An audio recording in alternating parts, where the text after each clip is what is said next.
What's going on, Ara? How you doing? Oh man, we've had 3 days of rain here, man.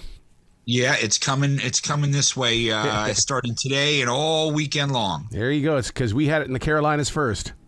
Thanks Arrow. I'm actually in outside Durham. Are you really? I'm with you in the rain. Thanks for sending it up here, guys. Thank you. Yeah, I'm actually going to swim down to Concord this afternoon. We're playing at Merlefest tonight. Are you right? Oh, that's so amazing, man! You guys have always stayed so local and so in touch with everybody, with the sights and the sounds and the connection with people. Well, you know, we love as a Jersey boy. I love North Carolina has given me my success and more importantly, my wife, my kids, and so you know. You just, it's a great place to be.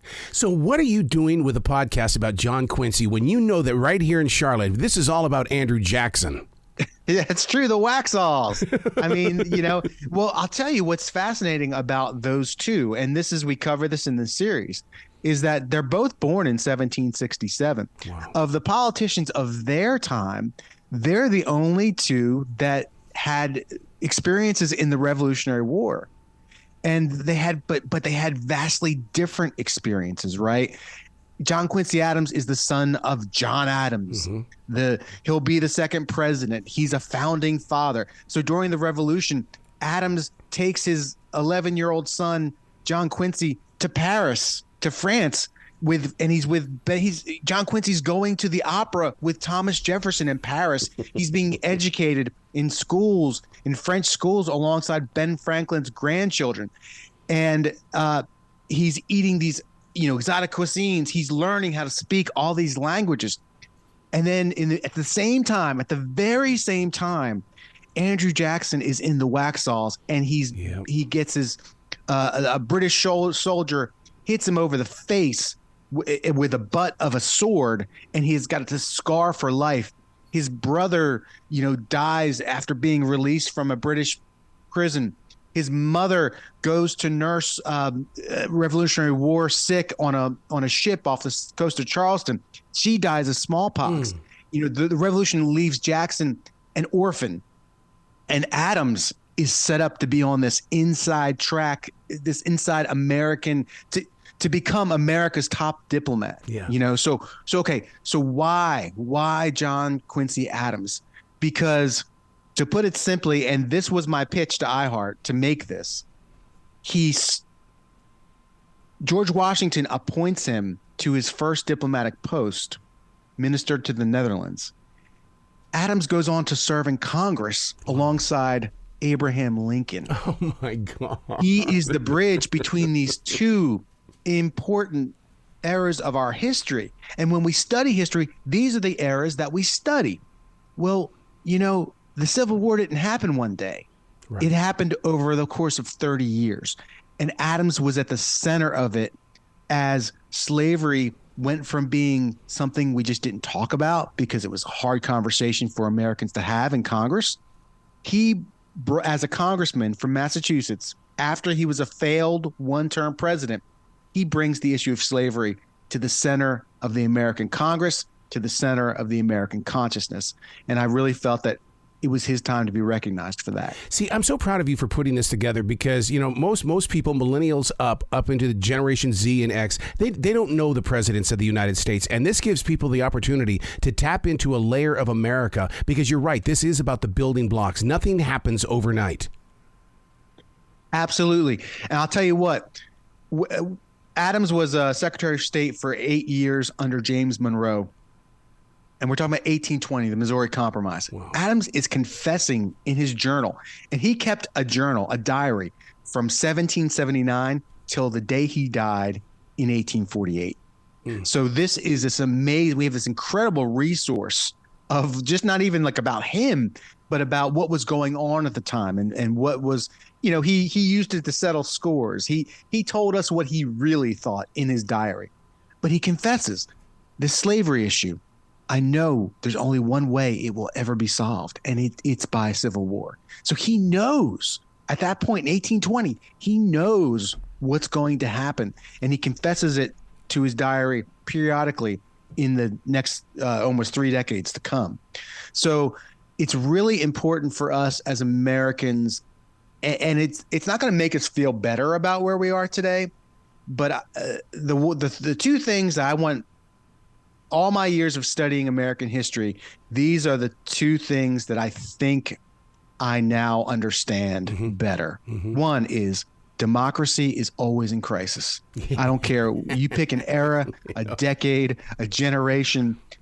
Democracy by its nature is always under threat, and it's always in crisis. Two, history maybe doesn't repeat itself exactly. I mean, Mark Twain said history doesn't repeat, it rhymes, which I've always kind of liked. But I think it's different than that. I think it's history doesn't repeat itself. It's just that people don't change. Right. Human beings. We have this here. I'm talking to you. You're 2 hours down the road.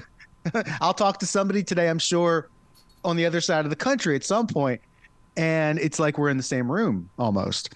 And we have this amazing technology, but the human heart, greed, lust, the striving for power, absolute power, our capacity to do incredible good, all these things, the complexity of the human heart, the human soul, however you want to put it, it hasn't changed. We're the same people that were putting on powdered wigs. I mean, we're the same people in the Bible. It's just, it hasn't pick an era of humanity. We haven't changed as people. You know, you bring up a very interesting point about that, because there are many times that when you bring up the Bible, it's like, whoa, wait a second. I've read this story before. I've been here before. Change is everything, but people fear change because it comes with challenges. And if you're challenged, and how many people back up and say, oh, no, I'm not going that way. And you as a musician, you've gone through challenges and changes, and you've had to develop your own style. Oh, yeah. Personal and professional, right? You know, the big personal challenges, I have a daughter who's had cancer 3 times. Oh, man. At 22 months old, she was told, we were told that she wasn't going to make it. And she'll be 14 November 1st. Wow. And it's still a struggle, and it's left her, with incredibly severely disabled, but she's amazing, and she's joyful, and she spreads joy. So that's a personal challenge that we've experienced. And then professionally, you know how hard it is for a band to survive. Yeah. And we've been around for 22 years now. And, we've kind of fallen into our own thing, and we have an amazing fan base that supports us and is incredibly loyal and dedicated to us. And it hasn't always been easy, but longevity. Look, Willie Nelson, we're going to go, so lucky to do this. We're going to go play for Willie Nelson's 90th birthday this weekend. Wow. And when we watch him from the side of the stage, because we've been so fortunate to tour with him, a couple shows a year for the past 7 or 8 years, you watch him, and it's the idea of the longevity, the fact that he's kept it going this long, and you only do that by rolling with the punches, right? And by being flexible, and by learning and growing and being humble. So although he sings hard to be humble, which is pretty awesome. But anyway, we like John Quincy Adams, who went through a lot of struggles, a lot of heartache, a lot of personal struggles, personal tragedy. You just keep finding a way. Building this podcast with your writers and producers, are you in the studio with them, or are you just dropping tracks? Because the way that you bring this together, it's almost like you're there, because you're going, I didn't like the way that read went. I'm a little bit out of tune with my speaking. I'm going to go in this direction instead. Well, like making a movie, like making an album, there is editing that goes into it. Yep. But I worked with a great team. It was, of course, iHeart and Curiosity Podcast have been so great to bring this thing to the world. I worked with a production team, School of Humans, and my story editor was James Morrison, and our producer was Jessica Metzger. And Jessica was just making sure we had the talent in, and all the deadlines were met, and flagging things in the script that maybe we needed to look at and fact check. And then James, like, I would write a script and then send it to James, and then James would make changes and send it to me, and then I would make changes and send it back to him. So it was this great team effort of just really trying to get the story, because we're covering a lot of time here. We're covering decades of American history, a lot of battles on the House floor. How do we make that exciting? Well, Adams made that exciting because he was very witty, very sarcastic, very, just a great orator. So, and that's what made me think, hey, we can bring this to life. Like reading the actual debates from the House floor from the 1830s and 1840s. I was like, man, this is incredible. This ain't C-SPAN. Yeah. Like, this is incredible. But how do we, condense time, and how do we bring out those specific scenes that will get people listening and get them to want to keep listening? Well, see, and you do it in a way that's attract, reattract, because that's what you're doing with Nick and Patrick, is that you get my attention, you reattract my attention. There's constant change in there while keeping, forward motion taking place. Can I tell you what made me think about this when we were writing these scripts? When we write a set list for the band, we think about dynamics and we say, okay, we got 2 hours with people. How are we going to make this up and down, keep it going, build tension, give high moments? So we come out, you got 7-piece rock band. Then at some point you're going to have a guy by himself singing a song, then you're going to have a duo, you're going to have a trio, you're going to have a quartet, you're going to have a woman come out with a fiddle and play a song and play fiddle. We're going to give you hard rock, we're going to give you bluegrass, we're going to give you, and that. So when I'm writing this script, I'm thinking, okay, we got narration, we've got experts, and we have dialogue. And we just had the dialogue written in at some point, and it was a little later than I think the producers would have liked, because this is a tip of the hat to Jessica Metzger, because she had to take care of all that SAG, stuff, and becoming a sanctioned a job for people in the industry. But I thought, what if I got my friends to read these lines? At first it was hey, what if I just get my friends to do this? And then it was well, who would be a good Andrew Jackson? Well, the only name I could think of was Nick Offerman. And then I take my daughter to St. Jude for her checkup. She goes every 3 months to check for her MRI, to check for her brain tumor. And I'm friends with the CEO there, and Rick Shadyac, and he's I'm telling him about this project. He's like, do you know Patrick Warburton? I was like, oh, I know who he is. He's like, I'm good friends with you. He is an incredible supporter of St. Jude. Let me connect you guys. Wow. And so I got connected to Patrick and told him about Patrick would probably do anything for a St. Jude family. First of all, that's how he and his wife are. Hey, they've raised millions upon millions of dollars for the hospital. And but I told him about my daughter. I told him about the series, and he was just completely into it. So a lot of it was luck, but it was this idea of how do we create a dynamic storyscape. So if you're listening for 30 minutes, just jump in, put it on in your car, put on your headphones, and let's go for a ride. And that was kind of the whole concept. In all the research that you've done, were you shocked at any time? Because I was shocked to hear that Andrew Jackson was the one that stepped forward and said that things are corrupt. I thought, man, I've never heard that story, and I've been down there to the museum 1 billion times. Yes, it was. I'll tell you, again, history doesn't repeat, but these chimes go off, right? For me, these when I'm reading history, a bell will go off in my head.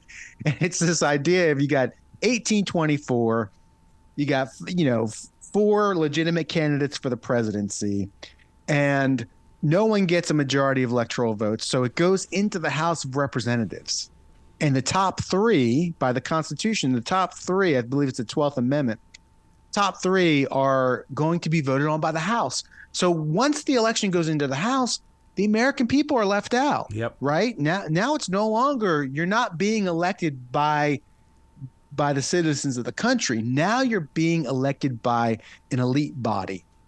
And that's where Adams wins. And Jackson had won the popular vote, and he had won a majority of the plurality. But Adams wins, and he nominates Henry Clay from Kentucky, one of their 4 competitors who didn't make it to the House vote. And what Clay hated Jackson. They had a history. They had a past. And so Clay lobbied for Adams, and then Adams nominates Clay Secretary of State. At the time, well, we had Washington Adams, and then Jefferson served as Secretary of State. He becomes president. Madison serves as Secretary of State. He becomes president. Monroe serves as Secretary of State. He becomes president. Adams, Secretary of State, he's now going to become president. So Secretary of State at that point looked kind of like a stepping stone to the presidency. Yep. So of course, Jackson and his more so his Jackson's men, right? Jackson's new party that's forming, which is going to be the Democratic Party, say this is a corrupt bargain. This was a stolen election. This was a deep state conspiracy, and then it spreads through the press. And at the time, all the press was partisan. All of it was partisan. If you were a politician, you had your own newspaper. I mean, that's just how it was. Dude, oh my God, I could talk to you all day. But the good news is I have the podcast, Founding Son, John Quincy's America. And you were talking about the building blocks of things, and the band has been together for 22 years. Before the big moment, you and I performed on the same stage. It was a wedding at the Quarry in Mooresville, and I was I was the DJ, and you guys played on that. I mean, I kept wondering if you guys were going to bump your head on that roof. What a great location. Yeah. How about it? I mean, that's a Carolina secret is what that place is. It really is. It's like something from somewhere else, some paradise. Wow. Well, you got to come back to this show anytime in the future. The door is always going to be open for you. Just ask. I will be there, my friend. I'll go through John Hancock, all right? Oh, yes. Please do. I love John. He's such a good man. Oh, my God, yes. He's so great. Well, you be brilliant today, okay? I will. I'll do my best. You too. Thank you, sir. Take care.